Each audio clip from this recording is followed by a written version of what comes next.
Hello, good evening friends, good evening students. This is Akash Almule. Once again आपका मेरे YouTube channel learn next nursing में स्वागत है। Okay, तो चलिए आज हम वीडियो बना रहे क्यों। बहुत इंपॉर्टेंट चीज़ है क्योंकि अभी DMER की मेरिट लिस्ट आ गई है। जो DMER की अलग अलग जो पोस्ट के लिए जो एग्ज़ाम हुई उसकी मेरिट लिस्ट आ गई है।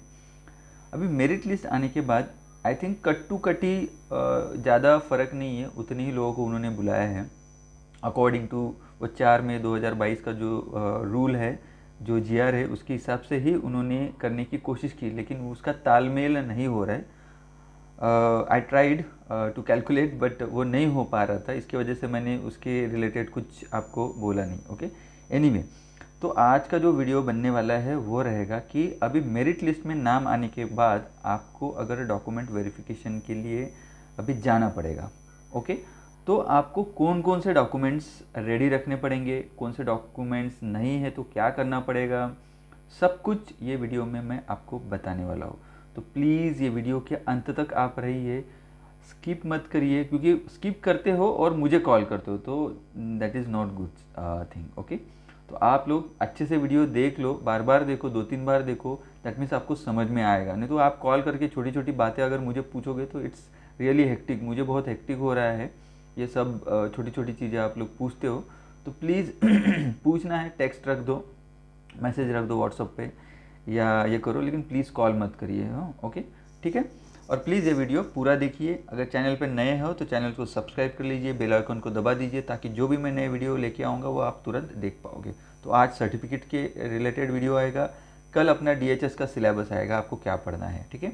ओके, तो चलिए, तो यहाँ पे जैसे ही आपको स्क्रीन पे दिख रहा है, क्या दिख रहा है आपको, सर्टिफिकेट्स फॉर DMER। ओके, अब DMER में बहुत सारे एग्ज़ाम, बहुत सारे कैडर के लिए एग्ज़ाम हुई है, सबके लिए सेम डॉक्यूमेंट लगेंगे, ठीक है, कोई फ़र्क नहीं आने वाला है। तो प्लीज़ आप लोग भी देख लीजिए, ऐसा नहीं है कि मैं सिर्फ नर्सिंग की वीडियो बनाता हूँ तो आपको ये नहीं है।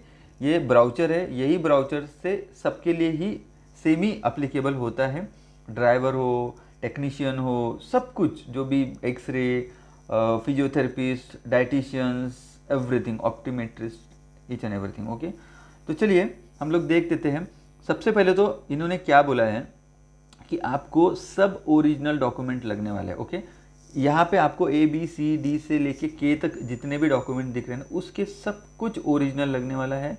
Okay, at the time of document verification. अब डॉक्यूमेंट वेरिफिकेशन मुंबई में होगा या आप आपके जोन में होगा, जैसे नागपुर, औरंगाबाद या पुणे, ना मुंबई, अभी तक कंफर्म नहीं है। मुझे ऐसा लगता है कि मुंबई में होगा। इसका नोटिफिकेशन आपको DMER की वेबसाइट में मिल जाएगा। तो प्लीज़ धैर्य रखिए, पेशेंस रखिए, बहुत जल्दी इसका अपडेट हो जाएगा। ओके, ठीक आहे। तर बघा, याच्यामध्ये तुम्हाला काय पाहिजे, candidate have to submit the self attested copies. Okay, अब इसका मतलब है कि ये जो ऑल द ओरिजिनल जो सर्टिफिकेट आप दिखाने वाले हो, जितने A से लेके K तक, उसके आपको सेल्फ अटेस्टेड कम से कम 2 सेट कर लीजिए। यहाँ पे उन्होंने सेट नहीं लिखे हैं, वो दोनों सेट पे ओरिजिनल डॉक्यूमेंट के जो रहेंगे उसके ऊपर आपकी सेल्फ अटेस्टेड चाहिए, आपकी सिग्नेचर। कोई भी, जो पहले अपन जैसे करते थे ना, एखादे झेरॉक्स करने के बाद अटेस्टेशन करने के लिए जाते थे, वैसा नहीं, अभी सेल्फ अटेस्टेशन चालू है। तो you have to do a self attestation of all the original documents. कम से कम 2 या 3 सेट बना लीजिए। टाइम पे आप इधर उधर भागना नहीं चाहिए, इसलिए 3 सेट तो आप लेके जाइए मुंबई में, ठीक है। ओके, मुंबई में रहेगा या कहीं पे भी रहेगा तब। ओके, ठीक है। तो सबसे पहले तो अभी A में उन्होंने क्या बोला है कि नेशनलिटी सर्टिफिकेट। अब देखो, बहुत सारे स्टूडेंट को लग रहा है कि सर मेरे को तो स्कूल लिविंग सर्टिफिकेट मेरा 12th का 10th का नहीं है, तो अभी मैं क्या करूं। अरे बेटा, आपको क्या बोला है, नंबर A में अगर आपके पास नेशनलिटी है तो नेशनलिटी दो, वो नहीं है तो वैलिड पासपोर्ट दो, वो नहीं है तो स्कूल लिविंग सर्टिफिकेट दो। अब इसका मतलब ये होता है कि आप इंडियन सिटीजन हो, इसके वजह से उसमें लिखा होना चाहिए, इसके वजह से nationality, valid passport, school leaving, 3 में से एक ही देना है। जो भी है आपके पास वो दे देना, प्लीज़ समझ जाओ, एक ही देना है। ज़्यादा, जितना मांगा उतना ही देना, जितना पूछा उतना ही बोलना। ज़्यादा बोलोगे कुछ ना कुछ चीज़ें निकलेगी, आप जवाबदार रहोगे उसके लिए। तो आप 3 में से एक देना है। तो बेसिकली सबके पास नेशनलिटी होता है, तो आप नेशनलिटी दे दो। अब दूसरा सर्टिफिकेट है डोमिसाइल। अब डोमिसाइल का मतलब होता है अधिवास प्रमाण पत्र। ओके, मराठी में अधिवास प्रमाण पत्र होता है इसका मतलब। तो डोमेसाइल का मतलब होता है कि आप पिछले 15 साल से महाराष्ट्र के रहिवासी हो, यानी तुम्ही महाराष्ट्रात राहता मागच्या 15 वर्षापासून, त्याच्यामध्ये डोमेसाइल सर्टिफिकेटचा मतलब असा होतो. ठीक आहे. ओके. हे तुमचं कधीचं पण असेल चालेल. ओके. काही प्रॉब्लेम. कुणी म्हणतं सर आमचं 2007चं आहे, 2015चं आहे, तर मग हे चालेल का? चालेल. ओके. डोमेसाइलमध्ये फक्त तुम्ही महाराष्ट्राचे रहिवासी आहे असं लिहिलेलं असतं. ओके. मिनिमम 15 वर्षाचा कालावधी असतो. 15 वर्षाच्या आतलं असेल तर व्हेरी गुड, नाहीतरी टेन्शन घेऊ नका. ठीक आहे. ओके. नंतर तिसरं आहे सी. नंबर सीमध्ये SSC passing certificate. Okay. SSC passing certificate or oblique birth certificate. इथं हे दोन सर्टिफिकेटमध्ये काय बघणार आहे? फक्त proof of date of birth, म्हणजे तुमचं जन्म तारीख बघितल्या जाणार आहे. 10वीच्या पासिंग सर्टिफिकेट. ओके. जी मार्कशीट असते ना, मार्कशीट आल्यानंतर 10वीची एक 6 महिन्यानंतर आपल्याला एक पासिंग सर्टिफिकेट, त्यालाच आपण बोर्ड सर्टिफिकेट म्हणतो, ते आपल्याला घ्यावं लागतं शाळेमधून. बहुतेक स्टुडंट काय करतात माहिती आहे का? ते सगळं विसरून जातात. 10वी होते, 12वी होते, ग्रॅज्युएशन जाते. अरे सर आम्ही तर घेतलंच नाही. अरे बाळांनो, असं नाही. प्लीज तुम्ही जर नाही घेतलं असेल तर शाळेमध्ये असेल, डेफिनेटली जा तुम्ही. 10वीचं पासिंग सर्टिफिकेट, 12वीचं पासिंग सर्टिफिकेट तुम्ही घेऊन घ्या. ठीक आहे. तर इथे 10वीचं पासिंग सर्टिफिकेट असेल तर ते, नसेल तर मग बर्थ सर्टिफिकेट असेल तुमच्याकडे. काय आहे, 90च्या पूर्वी जे जन्माला आले लोक, त्यांच्याकडे बर्थ सर्टिफिकेट असेल नसेल गॅरंटी नाही. बट 90च्या नंतरचे जे लोक आहेत त्यांच्याकडे डेफिनेटली बर्थ सर्टिफिकेट असतं. त्याच्यामुळे हे 10वीच्या मार्कशीट आपलं बघितलं जातं. बघून घ्या तुम्ही. ठीक आहे. ओके. त्याच्यानंतर नेक्स्ट आहे post graduation diploma HSC SSC certificate as per minimum eligibility certificate. Okay. आता मला सांगा, बहुतांश ड्रायव्हरची पोस्ट 10वी आणि 12वीच्या बेसवर होती, तर तुम्हाला 10वीचे सर्टिफिकेट लागतील, म्हणजे मार्कशीट आणि बोर्ड सर्टिफिकेट. ओके. HSC पण म्हणजे 12वीची मार्कशीट आणि बोर्ड सर्टिफिकेट. त्याच्याने डिप्लोमा, अगर तुमचं GNM झालं असेल, या तुमचं डिप्लोमा इन इंजिनिअरिंग झालं असेल, या डिप्लोमा एनिथिंग. ओके. जसं D.Pharm झालं असेल फार्मसीसाठी, तर ते सर्टिफिकेट डिप्लोमा. GNM झाला असेल तर डिप्लोमा लागेल. ओके. याच्यात लिहिलेलं आहे डिप्लोमा लागेल. GNM झाला असेल, फार्मसी झाला असेल तर डिप्लोमा लेवलच्या जर तुमच्या पोस्ट असेल तर तुम्हाला डिप्लोमा सबमिट करावं लागेल. देन अगर तुमच्याकडे तुमचं डिप्लोमा न होता BSc नर्सिंग झालं आहे, या BSc झालेलं आहे, डायटिशियनसाठी BSc होम सायन्स वगैरे असतं, या दुसरं काहीतरी असतं वेगवेगळे. ठीक आहे. तर मग ग्रॅज्युएशन सर्टिफिकेट ते लागेल. ओके. त्याच्यानंतर तुम्हाला लागेल पोस्टवर. तर तुमचं MSc झालं असेल, MA झालं असेल, या MPTH झालं असेल, MA न्यूट्रिशनमध्ये काही झालं असेल तुमचं, न्यूट्रिशनमध्ये MSc न्यूट्रिशनमध्ये, तर ते सर्टिफिकेट तुम्ही, ज्याचं अकॉर्डिंग टू द पोस्ट तुमचं मिनिमम जे एलिजिबिलिटी क्रायटेरिया होतं, एलिजिबिलिटी म्हणजे एज्युकेशन होतं, ते तुम्हाला सबमिट करायचं आहे कुठल्याही पोस्टसाठी. सेम BSc नर्सिंग असेल तर BScचं डॉक्युमेंट लागेल, GNM असेल तर GNMचं डॉक्युमेंट लागेल. ओके. 10वीचं असेल तर 10वीच्या बेसचं सर्टिफिकेट लागेल. ओके. हे झाले, हे कॉमन झाले. ओके. आता फॉर रिक्रुटमेंट. ओके. म्हणजे पर्टिक्युलर रिक्रुटमेंटसाठी वेगवेगळे document, all the marksheet. Okay. म्हणजे जसं 10वी 12वीचं झालं होतं, आता फॉर रिक्रुटमेंट नर्सिंगसाठी BScच्या 4ही वर्षीच्या, GNMच्या 3ही वर्षीच्या तुम्हाला सर्टिफिकेट लागतील. आता बाकी पर्टिक्युलर जसे जसे तुम्हाला रिक्रुटमेंट निघाले, MPTH फिजिओथेरपिस्टचा असेल, डायटिशियनचा असेल तर त्यांच्या डायटिशियनचा कोर्स हा 3 वर्षाचा, फिजिओथेरपिस्टचा 4 वर्षाचा, तर मग 4 वर्षाच्या मार्कशीट, अशा जे अकॉर्डिंग टू तुमच्या एज्युकेशन, अकॉर्डिंग टू तुमच्या पोस्टनुसार जे मिनिमम क्वालिफिकेशन होतं, त्या सगळ्या मार्कशीट इथे लागतील. ओके. त्याच्यानंतर जसं आता तुम्हाला, जसं आपण ॲज अ मेडिकोज काम करतो हॉस्पिटलमध्ये, वी नीड अ लायसन्स, एक रजिस्ट्रेशन सर्टिफिकेट लागतं तुम्हाला हॉस्पिटलमध्ये काम करायला. तर तुम्हाला इथे रजिस्ट्रेशन सर्टिफिकेट लागेल, दॅट इज कॉल्ड लायसन्स. या ड्रायव्हरसाठी लायसन्स लागेल, रजिस्ट्रेशन सर्टिफिकेट आपल्यासाठी लागेल. त्याच्यानंतर receipt with renewal date. Okay. जसं आता नर्सिंगचं आहे तर आपलं 2022मध्ये रिन्युअल झालेलं होतं, तर तुम्हाला इथे रिन्युअल सर्टिफिकेटसुद्धा लागेल. ओके. डेफिनेटली बेसिकली लोक काय करतात, रजिस्ट्रेशन सर्टिफिकेटच्या मागे आपण रिन्युअलची छोटी चिठ्ठी असते ते कापून घेतो आणि बॅक साईडला लावतो. Okay. So that is a renewal certificate, तिथे तुम्ही लावू शकता. ओके. त्याच्यानंतर medical fitness certificate. Okay. Medical fitness certificate हे ब्राउचरच्या ॲनेक्सर Fमध्ये आहे, आणि मी डेफिनेटली ह्या व्हिडिओच्या डिस्क्रिप्शन बॉक्समध्ये हाच जी PDF आहे, अख्खी PDF, त्याच्यामध्ये ॲनेक्सर F म्हणजे medical certificate, small family norms जो आहे तो, हे दोन्ही फॉर्म मी हे व्हिडिओच्या डिस्क्रिप्शन बॉक्समध्ये अपलोड करणार. प्लीज तिथून PDF डाउनलोड करा. हे दोन्ही फॉर्म तुम्हाला लागतील भरून द्यायला. आता मेडिकल फिटनेस सर्टिफिकेट आहे ते कसं असते तुम्हाला दाखवतो. बघा, तुम्ही बघू शकता इथे मेडिकल फिटनेसचा ॲनेक्चर एफ. ओके, ॲनेक्चर एफ तुम्हाला दिसलेला आहे मेडिकल फिटनेस. आता काय करायचं, हे जे मेडिकल फिटनेस सर्टिफिकेट असतं कुणाकडून भरून घ्यायचं आहे, registered medical practitioner in prescribed format as given below on the letter head. Okay, आता एक MBBS डॉक्टरचं लागेल. ओके, कमीत कमी MBBS डॉक्टरचं तुम्हाला मेडिकल फिटनेस डॉक्युमेंट लागेल. ओके, हा जो फॉर्मॅट आहे तो जे डॉक्टरकडे तुम्ही जाल त्यांचं लेटर हेड असतं, तुम्हाला माहिती आहे. त्या लेटर हेडवर हे याची प्रिंट करून घ्यायची. डेफिनेटली याची प्रिंट होते, आम्हीसुद्धा केलं ज्यावेळी आम्ही DMEdला जॉईन केलं त्यावेळी. ओके, तर हे फक्त डॉक्युमेंट व्हेरिफिकेशनला हे सर्टिफिकेट लागतं. ओके, डॉक्युमेंट व्हेरिफिकेशन झालं, जॉईनिंगच्या वेळीसुद्धा हे सर्टिफिकेट लागतं, म्हणून याची झेरॉक्स वगैरे सगळं काढून ठेवायची. ठीक आहे, त्याच्यानंतर जेव्हा तुमचं जॉईनिंग होईल एखाद्या हॉस्पिटलला त्यावेळी तुम्हाला सिव्हिल सर्जनच्या ऑफिसमध्ये सुद्धा मेडिकल फिटनेससाठी जावं लागेल, ते वेगळं राहील. ओके, तर बट आत्ता व्हेरिफिकेशनच्या वेळी तुम्हाला हे सर्टिफिकेट लागेल आणि हे सर्टिफिकेट तुम्ही काय करायचं, लेटर हेडवर डॉक्टरच्या लेटर हेडवर प्रिंट करा. ओके, आणि त्याच्यामध्ये हे सगळं भरून घ्या. इथं तुमचं नाव येईल, तुमचं पोस्ट कशासाठी अप्लाय केलं ते, गव्हर्नमेंट, डेंटल, आयुष वगैरे जे आहे ते लिहायचं. त्याच्यानंतर इथे हे सगळं यस नो जे आहे ते डॉक्टर हे सगळं भरेल आणि त्याच्यानंतर इथे तुम्हाला लिहावं लागेल म्हणजे याच्यात ओपिनियन लिहितं डॉक्टर याच्यामध्ये. ओके, इथे रजिस्टर्ड जो मेडिकल प्रॅक्टिशनर आहे त्याचा ॲड्रेस असेल इथे आणि डेट इथे. ठीक आहे, त्याच्यानंतर यांची सही इथे असेल, नेम असेल आणि रजिस्ट्रेशन नंबर. ओके, पर्टिक्युलर आपला जसा रजिस्ट्रेशन नंबर असतो तसा डॉक्टरांचा रजिस्ट्रेशन नंबर असतो आणि त्याच्यानंतर इथे स्टॅम्प घेऊन घ्यायचा डॉक्टरांचा. ओके, समजलं तुम्हाला. So this is about the medical fitness. Okay, नंतर तुम्ही बघू शकता annexure I. Okay, annexure I also आपल्या डॉक्युमेंट्समध्ये दिलेलं नाही आहे, but this has to fill by you. Okay, प्रतिपादन.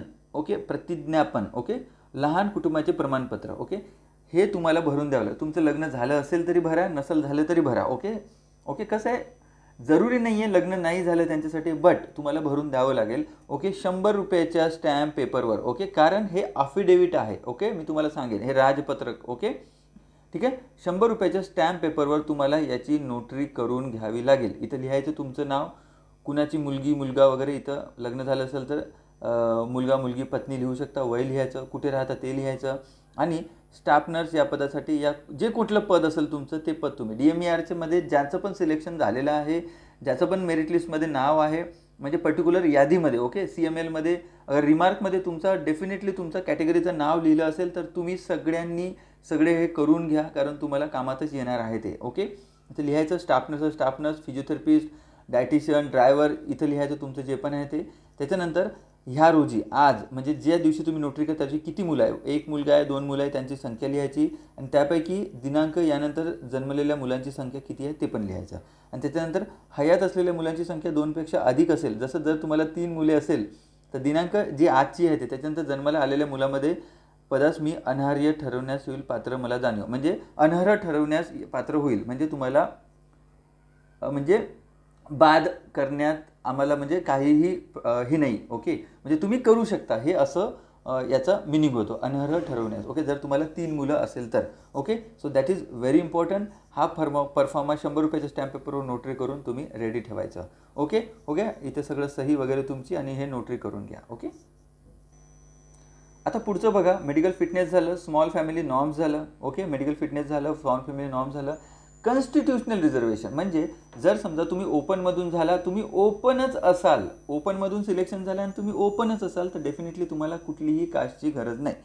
बट जर ओपनमधून सिलेक्शन झालं म्हणजे सिलेक्शनचा क्रायटेरिया ओपन, पण जातीचा प्रवर्ग OBC, SC, ST जे पण आहे ते, त्यावेळी तुम्हाला सर्टिफिकेट देणं बंधनकारक राहील. डेफिनेटली तुम्ही द्यायचं. ओके, जरी तुमचं ओपनमधून सिलेक्शन झालं तरी तुम्ही आपलं जी पण जातीचा प्रवर्ग आहे तो तुम्ही द्या, कारण तुम्हाला समोर प्रमोशनसाठी त्याचा फायदा होईल. ओके, ठीक आहे. तर तुम्ही काय करायचं, इथे कास्ट सर्टिफिकेट तुम्ही तुमचा जो जातीचा प्रवर्ग OBC, SC, ST असेल कास्ट सर्टिफिकेट तर द्यायचं, असेलच कास्टमध्ये अप्लाय केलं तर असेलच. ओके, त्याच्यानंतर कास्ट व्हॅलिडिटी जर तुमच्याकडे असेल तर ठीक आहे, नसेल तर तुम्हाला जॉईन झाल्यानंतर 6 महिन्याच्या आत कास्ट व्हॅलिडिटी सर्टिफिकेट करून ऑफिसमध्ये सबमिट करावं लागेल. ओके, जॉईनिंग झाल्यानंतर ज्या हॉस्पिटल तिथून तुम्हाला क्लर्ककडून तुम्हाला एक लेटर मिळेल समाज कल्याण ऑफिससाठी. ते लेटर घेऊन समाज कल्याण ऑफिसमध्ये जायचं आणि तिथे मग माझी कास्ट व्हॅलिडिटी करण्यासाठी 1 या 2 महिने लागतात. सगळे डॉक्युमेंट तुम्ही त्याला त्या सर्टिफिकेटसोबत जोडून द्यायचं, जे पण रिक्वायर्ड आहे व्हॅलिडिटीसाठी ते तुम्हाला विदिन 2 महिन्यामध्ये सर्टिफिकेट रेडी होतं आणि तुम्ही विदिन 6 महिन्यात जॉईनिंगच्या तुम्हाला कास्ट व्हॅलिडिटी तुमची तयार होते, तुम्ही सबमिट करायचं त्या हॉस्पिटलला आणि ते अपडेट होतं. ओके, ते झालं. हां, त्याच्यानंतर आहे नॉन क्रिमिलियर. ओके, आता नॉन क्रिमिलियर सर्टिफिकेट कुणाला लागतं? ओके, नॉन क्रिमिलियर सर्टिफिकेट लागतं कुणाला लागतं बघूया आपण. हा criteria. Okay, third non creamy layer certificate लागतं विजेला, NTB, NTC, NTD, OBC, SBC. Okay, and for woman claiming 30% woman reservation. Okay, कळलं का?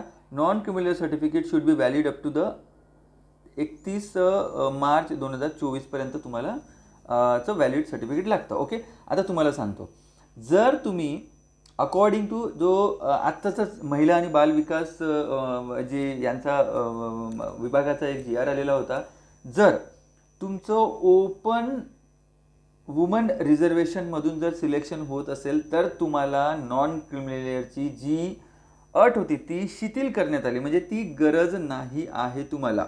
ओके, कळलं का तुम्हाला? जर ओपन फिमेलमधून सिलेक्शन होत असेल तर. बट ओपन WR जे झालं त्याच्यानंतर जर OBC WR, VJ WR, SC WR जर असाल, VJ हे याच्यामध्ये जर WR असेल तर डेफिनेटली तुम्हाला, जर तुम्ही फिमेल रिझर्वेशन ऑप्ट केलं असेल तर तुम्हाला नॉन क्रिमिलियर बंधनकारक राहील. कळलं का? जर तुमचं ओपनमधून झालं असेल, तुम्ही कुठल्याही कॅटेगरीमधले असाल तरी तुम्हाला वुमनची तुम्हाला गरज नाही. ओके, ठीक आहे. त्याच्यानंतर आहे जर तुम्ही EWS आहे तर EWS साठी लेटेस्ट EWS सर्टिफिकेट लागेल, जे की व्हॅलिडिटी 31 मार्च 2024 पर्यंतची असणं गरजेचं आहे. ओके, जर तुम्ही EWS मधून क्लेम करत असाल, जर EWS मध्ये सिलेक्शन झालं असेल तर तुम्हाला लेटेस्ट EWS सर्टिफिकेट लागेल. Okay, this is very important. Okay, ठीक आहे. हे झाले सगळे कॉन्स्टिट्युशनल रिझर्वेशन. त्याच्यानंतर पॅरलल रिझर्वेशन. ओके, आता पॅरलल रिझर्वेशनमध्ये PAP आहे, त्याच्यानंतर PWD आहे, प्रकल्पग्रस्त, earthquake, sports, ex serviceman, orphan, हे सर्टिफिकेट तुम्हाला सगळे कॉम्पिटंट ऑथॉरिटी, म्हणजे ज्या ऑथॉरिटीकडून तुम्ही हे सगळे सर्टिफिकेट बनवून घेतले असेल त्या ऑथॉरिटीचं ओरिजिनल सर्टिफिकेट तिथे सबमिट करावं लागेल. जर तुम्ही ह्या रिझर्वेशनमधून जर तुम्हाला PAPमधून मिळालं असेल, PWD मधून मिळालं असेल, ओके, PT मधून मिळालं असेल, अर्थक्वेकमधून मिळालं असेल, ओके, त्याच्यानंतर स्पोर्ट्स पर्सन असाल तर तुम्हाला स्पोर्ट्सचं पण ॲनेक्शर H आहे, स्पोर्ट्सचं ॲनेक्शर H आहे, मी ते दाखवून देतो. दिस इज व्हेरी इम्पॉर्टंट. स्पोर्ट्सचं सर्टिफिकेट असेल तर ह्या फॉर्मॅटमध्ये असणं गरजेचं आहे. DMARने फॉर्मॅट दिलेला आहे त्याच फॉर्मॅटमध्ये असणं गरजेचं आहे. तुमचे सर्टिफिकेट असेल, आय डोंट नो ते ॲक्सेप्ट करतील नाही करतील, बट ह्या फॉर्मॅटमध्ये ॲनेक्शर Hच्या फॉर्मॅटमध्ये असेल तर डेफिनेटली ते ॲक्सेप्ट करतील. ओके, मी पुढे सांगणार आहे तुम्हाला.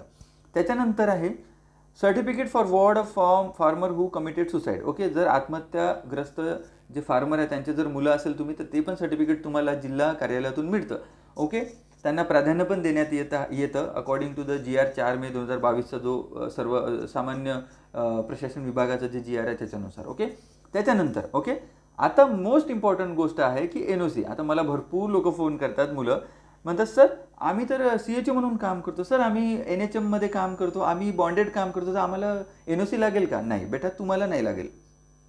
तुम्ही जर परमनंट DHS मध्ये काम करत होतात आणि आता तुम्ही DMAR एक्झाम दिली, काही लोकांना DMAR मध्ये यायचं होतं कारण ट्रान्सफर नव्हतं होत, तर मग त्या लोकांना DHS कडून NOC लागेल at the time of verification and at the time of joining also. कळलं का तुम्हाला? विदाऊट रिलिव्हिंग DMAR तुम्हाला जॉईन करून घेणार नाही. ओके, जर तुम्हाला NOC भेटत नसेल तर अल्टिमेटली एकच ऑप्शन असतं, रिझाईन, कम्प्लिटली रिझाईन करायचं आणि त्याच्यानंतर तुम्ही इकडे जॉईन करू शकता. Okay, this is the last option. Okay, त्याच्यानंतर जर तुम्ही CHO आहे तर CHOला नाही लागणार. जर तुम्ही BMC मध्ये काम करत असाल परमनंट याच्यावर, परमनंट, ओके, तुम्ही 6 महिन्याच्या बेतावर काम करत असाल, 1 वर्षाचं कॉन्ट्रॅक्च्युअल काम करत असाल, या निमशासकीय असो कुठे परमनंट असाल तरच तुम्हाला NOC लागेल. जर तुम्ही कोणत्या एम्समध्ये काम करतात आणि तुम्हाला एम्समध्ये काम करायचं नाही आणि now you have to work in DMAR, okay, so you need NOC, एम्सचं NOC लागेल.